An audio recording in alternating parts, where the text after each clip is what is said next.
Hello everybody and welcome to another Nephilim Builds. Today we'll be making the Paladin Catholic Father Without a Father, Alexander Anderson from Hellsing Ultimate.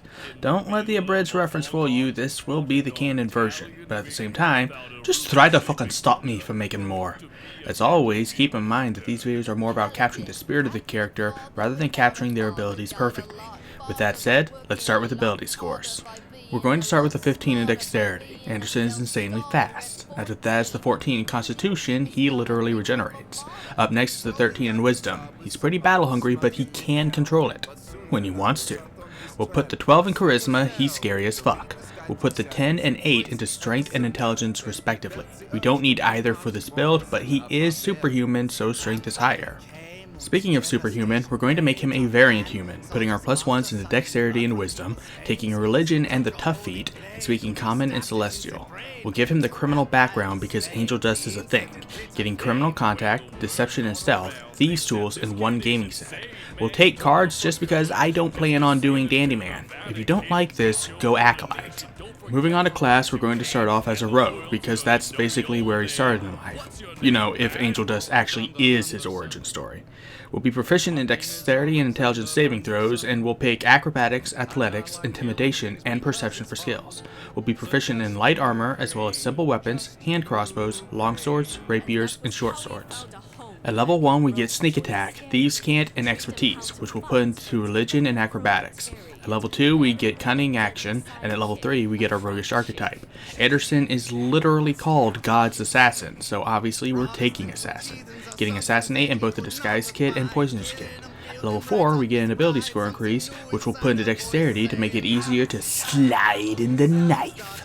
Next up, we're going to multiclass to Cleric, because he is ordained, which will give us proficiency in medium armor and shields. For our Divine Domain, we're going to pick War, because Anderson's all about that crusade. We'll get proficiency in heavy armor and martial weapons, as well as War Priest. At level 2, we get Channel Divinity, getting Turn Undead and Guided Strike. At level 4, we'll get an ability score improvement, which we'll put into Constitution. And at level 5, we get Destroy Undead CR 1/2. At level 6 we get Channel Divinity, War God's Blessing, as well as another use of Channel Divinity. At level 8 we get Destroy Undead CR 1, Divine Strike, and another ability score improvement, which we'll put into Constitution again. At level 10 we get Divine Intervention. At level 11 we get Destroy Undead CR 2, and at level 12 we get one last ability score improvement, which we'll use to cap our Constitution. Sorry, but Hard to Kill is more important to me than Stab's really good for this build. We're going to stop at level 13 for 7th level spells, which means we finally have our modifiers. Now to talk about, well, spells. As a Cleric, our spellcasting ability is Wisdom, our spell save DC is 16, and our spell attack modifier is +8. We'll have 5 cantrips to choose from. We'll just go ahead and take Guidance, Resistance, Thaumaturgy, Light, and Mending, since none of them really fit or matter for this.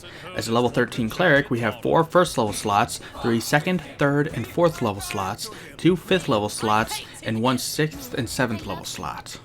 For being a War Cleric, we automatically get Divine Favor, Shield of Faith, Magic Weapon, Spiritual Weapon, Crusader's Mantle, Spirit Guardians, Freedom of Movement, Stone Skin, Flame Strike, and Hold Monster. And with a +2 Wisdom modifier, we have 15 spells to choose from. Make sure to reflavor things as pages and bayonets when necessary. We'll start with a metric ton of healing with Cure Wounds, Heal, and Regenerate. Yes, there's like 3 other healing spells, but they're meant for other people, and Anderson's the only regenerator Iscariot has. We'll also take Death Ward for another way to not die. Up next, Detect Evil and Good and Protection from Evil and Good will help you find and generally survive the undead.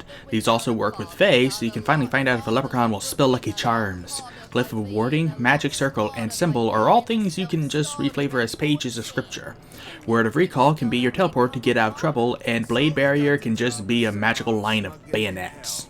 That's about all the ones I can think of that fit, so we'll take Speak with Dead just because it's on his glove, and Ceremony because he is ordained. Sanctuary is great for just being harder to kill, and Aid can give you just a bit more health. Or a lot more, use your slots how you want. Going back to the main sheet, we'll have short swords to serve as bayonets, and a few daggers for some throwing bayonets. Bayonets for days. We'll also have a holy symbol for spellcasting. We won't have any armor, so our AC is only 14, but Anderson's more about tanking hits than dodging them. Our movement speed is 30, and our average HP is 207 with 17 D8 hit dice. And with that, we are done. There are a few ways you can continue with this build. You can take either Battlemaster Fighter for more damage with maneuvers, or Hunter Ranger for more damage with Colossus Slayer, taking 2-weapon fighting with either one. Zealot Barbarian could also work if you don't mind handicapping your spells, but even the first level is great for unarmored defense for an AC of 19. You could also finish up with Rogue for more sneak attack, though I would personally finish up with Cleric for an even greater Destroy Undead and another ability score increase to cap your dexterity. If you don't care about a capped dexterity, then you could also drop the 4th level of Rogue to reach Cleric level 17 for Avatar of Battle. Then you'd be even harder to kill. Thank you everybody so much for watching. Let me know what you thought of this video down in the comments, and I'll see you all next week when I make Princess Zelda from Age of Calamity. You Protestant fuck buckets.